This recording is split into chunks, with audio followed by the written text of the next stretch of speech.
السلام علیکم۔ S G grammar school جماعت ہفتم مضمون اردو سبق نمبر 11 عنوان شخصی خاکہ نام دیو مالی۔ بچوں صفحہ نمبر 103 کھولیے، سبق کی بلند خوانی کیجیے۔ مصنف کا تعارف۔ مولوی عبدالحق۔ مولوی عبدالحق 20 اپریل 1876 میں ہاپوڑ ضلع میرٹھ میں پیدا ہوئے۔ آپ نے جنوری 1902 میں انجمن ترقی اردو کی بنیاد ڈالی۔ 1912 میں آپ اس انجمن کے سیکریٹری منتخب ہوئے اور اردو کی ترویج کے لیے بے انتہا کام کیا۔ آپ کی ان خدمات کے اعتراف میں بابائے اردو کا خطاب ملا۔ مرکزی خیال۔ قصہ کہانی میں مصنف نے ایک مالی کی خوبیاں بیان کی ہیں۔ وہ ایک نیچ ذات سے تعلق رکھتا تھا، مگر سچائی، نیکی اور حسن کسی کی میراث نہیں ہے۔ یہ خوبیاں نیچی ذات والوں میں ایسے ہی ہوتی ہیں جیسے اونچی ذات والوں میں۔ وہ بہت کارگزار اور محنتی تھا۔ اگر کوئی اس کو اس کی کارگزاری پر کسی قسم کا انعام دینا چاہتا تو وہ اس انعام کو لینے سے انکار کر دیتا۔ اسے اپنے کام سے عشق تھا۔ آخر کام کرتے کرتے ہی وہ اس دنیائے فانی سے کوچ کر گیا۔ محنت اتنی خاموشی سے کرو کہ تمہاری کامیابی شور مچا دے۔ درج ذیل الفاظ کے معنی کاپی میں تحریر کیجیے۔ الفاظ: چمن، معنی: باغ، ہمتاً، سر تاپا، مکمل طور پر، تھاولا، درخت یا پودے کے گرد پانی روکنے کا گھیر، بیگار، جبراً کروایا گیا کام،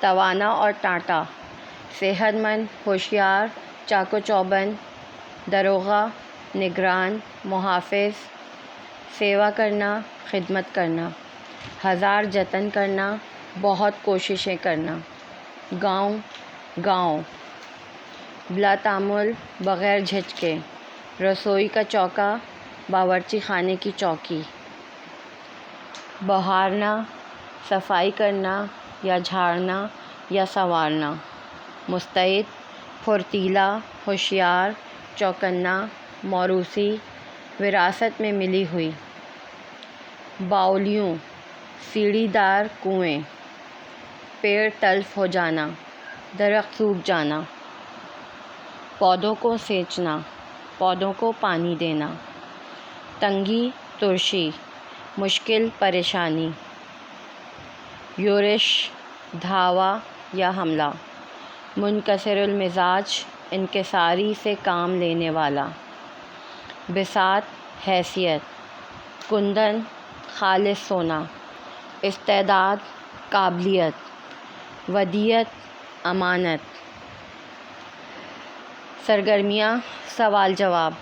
سوال نمبر 1، نام دیو مالی کون تھا اور مصنف کی اس سے کیسے واقفیت ہوئی؟ جواب: نام دیو مقبرہ رابعہ درانی، اورنگ آباد، دکن کے باغ میں مالی تھا۔ ذات کا ڈھیر جو بہت نیچ قوم خیال کی جاتی ہے۔ مصنف اس باغ کے نگران تھے اور نام دیو انہی کی نگرانی میں باغ کی دیکھ بھال کرتا تھا۔ سوال نمبر 2، مصنف نے بے مزہ کام کو بیگار کیوں کہا ہے؟ جواب: مصنف نے بے مزہ کام کو بیگار اس لیے کہا کیونکہ جب تک کام میں پوری دلچسپی نہ لی جائے اور اسے پوری توجہ سے نہ کیا جائے، اس کام میں مزہ نہیں آتا اور وہ کام بے مزہ یا بیکار ہو جاتا ہے۔ سوال نمبر 3، مصنف کو نام دیو مالی سے دلچسپی کیوں ہونے لگی؟ جواب: مصنف نام دیو مالی کو کام کرتا دیکھ کر حیران ہوتے تھے، کیونکہ نام دیو مالی باغ کے پودوں کی دیکھ بھال اس طرح کرتا تھا جیسے ایک ماں اپنے بچے کی دیکھ بھال کرتی ہے۔ مصنف کو نام دیو مالی کی ان حرکتوں کو دیکھ کر مالی کی شخصیت میں دلچسپی پیدا ہو گئی۔ سوال نمبر 4، نام دیو مالی پودوں کی دیکھ بھال اور پرورش کیسے کرتا تھا؟ مختصراً لکھیے۔ جواب: نام دیو مالی اپنے کام کے ساتھ بہت مخلص تھا۔ وہ اپنے پودوں کی دیکھ بھال اس طرح کرتا تھا جیسے ایک ماں اپنے بچے کی دیکھ بھال کرتی ہے۔